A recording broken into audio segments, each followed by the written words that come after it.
From Nebraska's trusted news source, this is Channel 8 News at 5. Coming up on the news tonight, Lincoln hosted a very special guest today, the U.S. Secretary of Labor. We're going to have more on that. Plus, nasty winter weather gripping parts of the Midwest. And because of the blizzard conditions in so many areas, the call to action as blood banks to our north are in need. Good evening, everyone. Thank you so much for joining us. No doubt the winter storm is creating challenges across the Midwest and in other areas. One of those is the collection of donated blood. That's why a blood bank here in Lincoln is asking for your help. Channel 8's Veronica Barreto joins us now with more on the initiative. Veronica? The Nebraska Community Blood Bank says blood drives in neighboring states have been canceled because of the weather. They say blood banks are working together and they want to help a partner in Minnesota. Because of heavy snow, the Memorial Blood Center in Minnesota canceled many appointments for donations. The Nebraska Community Blood Bank says they have helped the Lincoln community in the past. That is why they are urging the community to donate at one of their locations. They say they'll have to cover the local need first before they can send any extra to Minnesota. They are experiencing extreme snow, so 1 to 2 feet of snow, and that's going to shut down a lot of operations or have them be able to donate blood. It's also not going to allow people to go in and donate blood. Our local bank says donating blood every day is critical. Even when weather can stop the normal course of things, people are still in need. You can always visit one of the Nebraska Community Blood Bank locations to donate. Coming up at 6 o'clock, I will have more on how you can help and some challenges they're also experiencing locally. Veronica, thank you very much for our top story tonight. And on that note, 60 million Americans remain under winter weather alerts tonight as extreme conditions continue to march across the country. From Oregon to South Dakota and Minnesota, record amounts of snow. 25 states are under alerts for blizzards, strong wind, ice, and bitter wind chill.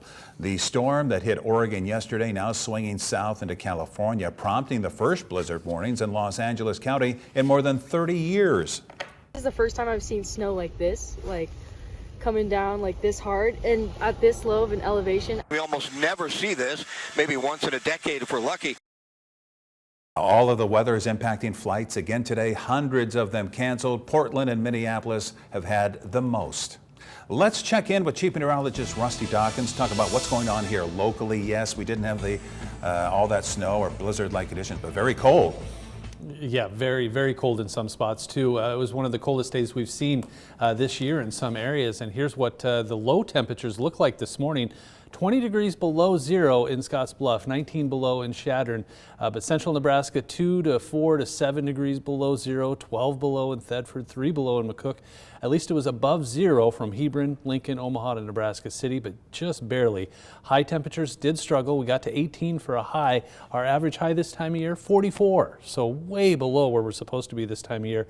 That's February for you around here. It just can kind of slap you in the face every now and then. High temperatures, 2 degrees below zero in Chadron, 1 below in Valentine. So it's just a cold one out there. And we got cold sunshine in Beatrice. Shones Roofing showing it looks like a nice day. It's just really cold. 18 degrees in Beatrice and Wymore, 16 in Nebraska City, 15 in the capital city, still below zero in O'Neill, Valentine, and Chadron, so much colder to the north. The wind is not a help right now, and it's bitterly cold out of the north at 10 to 20 miles per hour. That does give us wind chills that are anywhere from 15 to 25 below zero to the north. It does feel like 2 in the capital city. Satellite radar, very quiet, just a couple of clouds here and there. Hour by hour, we'll drop to around 3 or 4 degrees early tomorrow morning, and high temperatures, the wind chill will also dip into the teens below zero. We do start to rebound slowly, but we'll get there, and we'll start that tomorrow. So we'll have a look at the warmer forecast in a few minutes. All right, thank you, Rusty. We first brought you this next story as breaking news yesterday, and we do have new details about a car that slipped off the road into a pond in South Lincoln. It happened around 4:30 yesterday afternoon at Executive Woods Drive and Yankee Hill Road during the storm. Lincoln police are telling us more about how the driver was rescued. They say Sergeant Tu Tran pulled the woman out of the car before it completely sank. Sergeant Tran was able to open an unlocked rear door. He was not able to see into the murky water, but was able to feel a leg as he reached inside the vehicle. Sergeant Tran pulled the female out of the car before it sank completely beneath the surface. Sergeant Tran went home for a new uniform and returned to work. Officials say the driver lost control and slid into the pond, and the driver was the only person in the vehicle. All crews, including Lincoln Fire and Rescue, were able to finally get the car out of the water. No update on the condition of the driver. It was Sergeant Tran's second water rescue in less than 6 months. Today was the opening of the new American Job Center in downtown Lincoln. U.S. Secretary of Labor Marty Walsh met with officials at the center to share how it's going to be used to help workers here in the Lancaster County area pursue jobs and careers. This facility is going to help people in our workforce, older workers who need to be retrained, younger workers who need a path forward, immigrant workers who need the support of language support and other supports, people with disabilities, people whose companies or industries downsize, people who need a second chance. Secretary Walsh said these centers are very important to filling the millions of jobs that have been added to the economy or brought back since before the pandemic. Officials say the center has resources, workers, and training services that help to educate workers and prepare them when they're searching for a job. The office is located on 14th and N Streets, and it is on the ground floor. Companies can no longer pay off former employees in exchange for their silence. According to the National Labor Relations Board, employers can no longer include a confidentiality clause that requires you to keep quiet about the terms of your severance agreement. Then they can also no longer include a non-disparagement clause that prohibits you from discussing the terms and conditions of your employment with third parties. Now to the legislature, there's a bill that would allow full-time teachers to become substitutes more easily. That's right. There was a committee hearing today on a bill that would eliminate a waiting period before full-time teachers could substitute teach. Currently, the amount of substitute teaching is limited to no more than 8 days per month. LB 198 establishes provisions for retirement eligibility teachers who choose to not apply or receive retirement benefits when leaving their previous employer to substitute teach in excess of 8 days per month. Did you get all that? Okay, let's break it down just a little bit here. Currently, if you're already teaching full-time and you want to scale back and just substitute, you have to wait 180 days and can only work 8 days a month during that time period. Again, that's right now. And, then you could do it more often. Well, this bill would eliminate that wait period. The bill does not apply to teachers who take retirement benefits. We'll keep you updated on the bill's progress. As a Nebraska senator, we should say, is proposing a state excise tax on vaping products to address the device's popularity among the young people. The bill would address the growing use of e-cigarettes while generating about $1.5 million in tax revenue per year. Senator Hughes proposed a bill that would impose a tax of 5 cents per milliliter of consumable vaping material. She is working on an amendment that would make the tax a percentage of the sales price. Now to some crime news. A North Platte High School teacher has been accused of sexually assaulting a student. 47-year-old David Cooper was arrested yesterday at the high school. Court documents say police were told of an inappropriate relationship between Cooper and a 17-year-old student.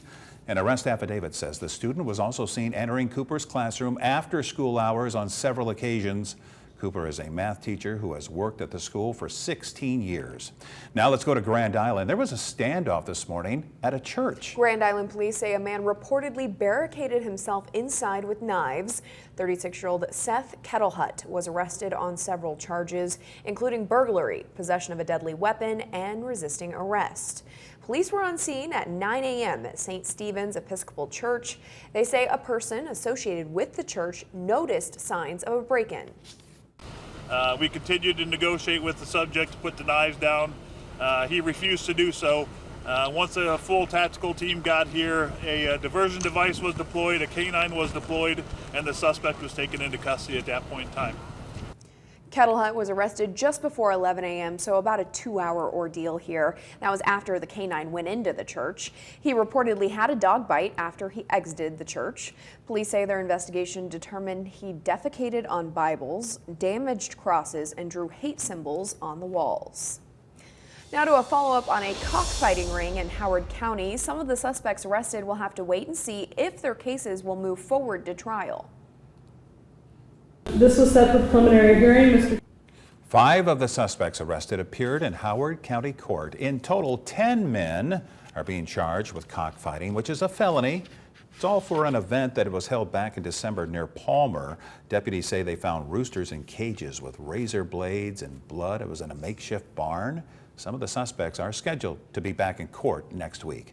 Now to some news about our economy. The U.S. labor market remains tight. First-time weekly jobless claims dropped by 3,000 last week. According to the Department of Labor, first-time unemployment insurance claims dropped to 192,000.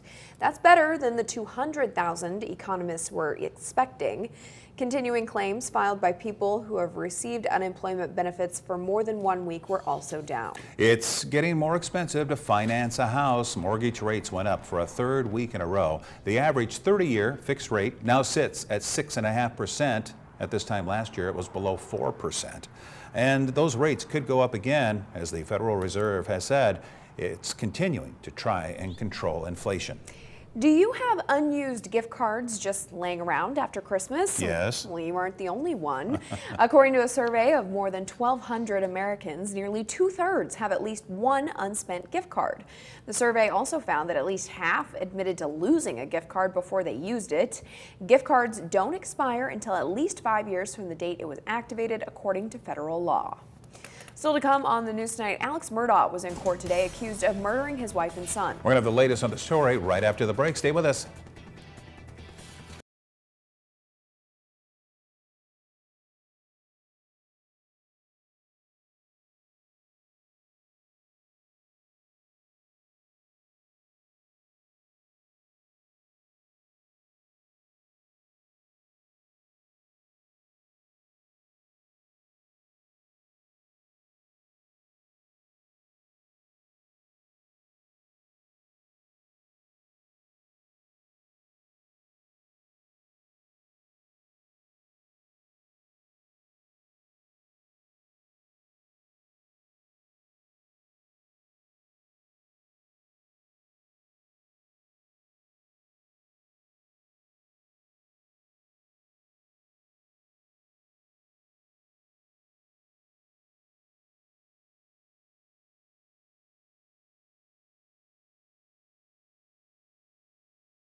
The latest now on the Alex Murdaugh double murder trial in South Carolina. He's accused of killing his wife and son back in 2021. Their bodies found in dog kennels. That's right. After weeks of speculation whether he would take the stand in his own defense, we got the answer earlier today. You may call your next witness. Thank you, Your Honor. The defendant, Richard Alexander Murdaugh, wishes to take the stand. The day's proceedings began with the defense bringing forth a motion to limit the scope of the prosecution's cross-examination, but the judge deciding against that motion. And heading off any incriminating questions from the state, the defense quickly getting to the crux of the matter. Were you in fact at the kennels at 8:44 p.m. on the night Maggie and Paul were murdered? I was. Did you lie to Sled Agent Owen and Deputy Laura Rutland on the night of June 7th and told them that you stayed at the house after dinner? I did lie to them. Alec, why did you lie to Agent Owen, Agent Croft, and Deputy Rutland about the last time you saw Maggie and Paul? As my addiction evolved over time, I would get in these situations or circumstances where I would get paranoid thinking. It could be anything that triggered it. It might be.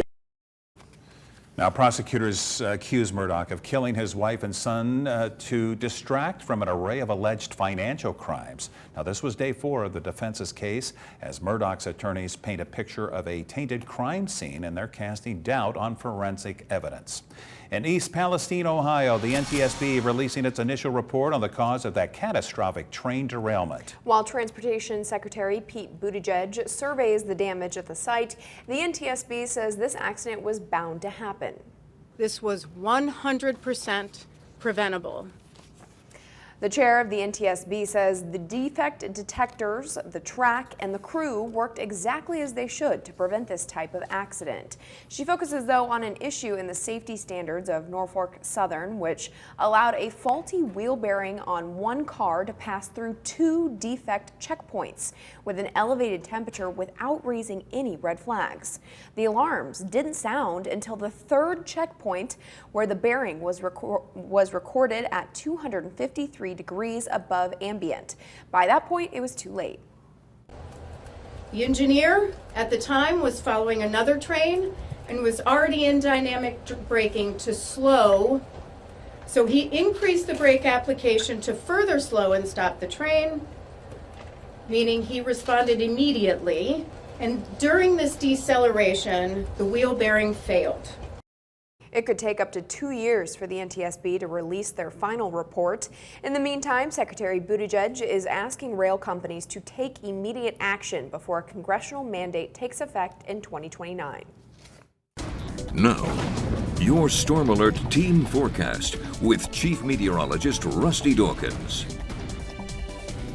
So over the last couple of days, we've had winter storm warnings and winter weather advisories in place for a good portion of Nebraska. Most of this was expected to be to the north, and that's exactly what happened. So from Tuesday morning through Thursday morning, this morning, the heaviest snowfall was right up here. The purplish colors, those are your 8 to 12, even maybe a little bit higher, just on the other side of Valentine there, just west of Valentine, and into South Dakota. And then it tapered off quickly, and this ½ inch in Lincoln was from overnight. If you were up late at around 11 to midnight, 1 a.m., it was snowing pretty good in the capital city, and we ended up with about ½ inch at the airport. But overall, and I was interested, okay, where are we at for the whole season?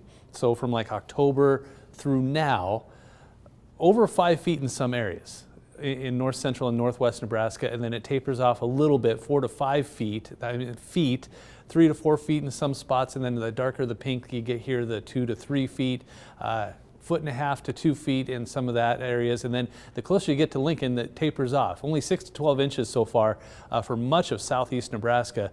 We need a lot more. We're usually around 2 feet of snow for the season, so we're a foot low already in eastern Nebraska. So they're not in northwestern Nebraska.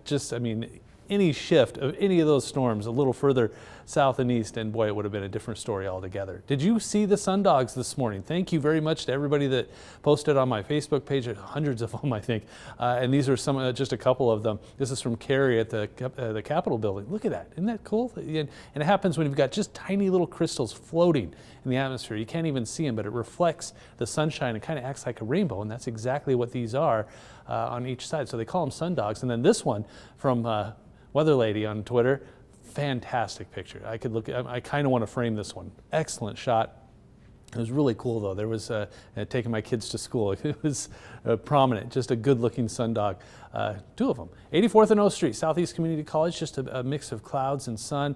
A cold day out there. Temperatures right now are below 0 to the north, barely into the teens for Lincoln and Nebraska City, 11 Omaha, 11 in Grand Island, 5 in Broken Bow. The wind, unfortunately, is still out there, 10 to 20, so you have wind chills that are 15 to 25 degrees below 0 to the north, and we're right at 0 for a wind chill in the capital city, below 0 in Omaha. Just about everybody is below 0. Now the wind chill stormcast looks like this. It's not going to get any better. In fact, we'll be anywhere from 10 to 20 to 30 degrees below 0. So wind chill warnings for north central and northwest Nebraska, wind chill advisories just off to the west. Nothing for central and eastern Nebraska, but it's still going to be cold. Mostly clear skies out there right now, just a few clouds trying to move into the panhandle. Stormcast doesn't have much of anything except overnight and into early tomorrow morning, maybe a flurry or two, and that'll be about it. How much snow are we talking? Less than ½ an inch, if that. And so we may see a few snowflakes early tomorrow morning.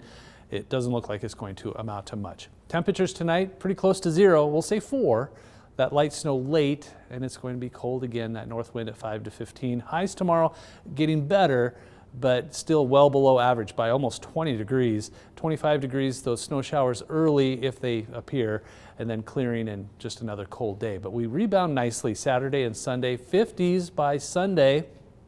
Could see a thunderstorm Sunday night into early Monday where some lingering rain showers will be possible. 50 on Monday, 51 on Tuesday, and then 52 for the first day of March, and dry after that. And I was just mentioning, we're about a foot low for snowfall totals, and unfortunately, but we have seen some rainfall to kind of make up for it. So it kind of depends on how you look at it, but looks like pretty dry weather next week. All right, thank you very much, Rusty. A positive day on Wall Street today. The Dow gaining 109 points. NASDAQ is up 83. S&P adding 21 points. Here are your numbers. You're watching Channel 8, Nebraska's trusted news source.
Rusty, when will it start to warm up again?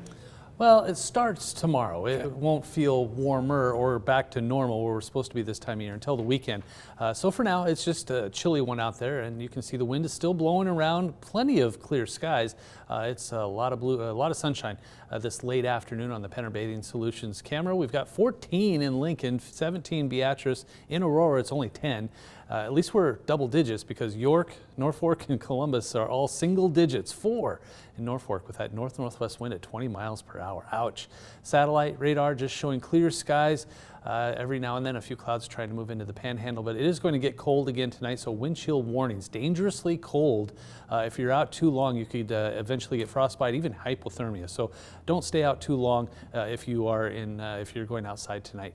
Those wind chill warnings in place through the overnight. The forecast does get better though. 25 on Friday, a few light snow showers early, then warming up for the weekend. 48 on Saturday, 54 wonderful degrees on Sunday.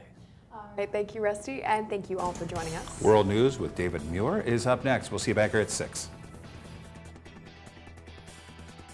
With the Channel 8 News mobile app, you'll be the first to know. Get alerts about breaking news and weather, all in the palm of your hand.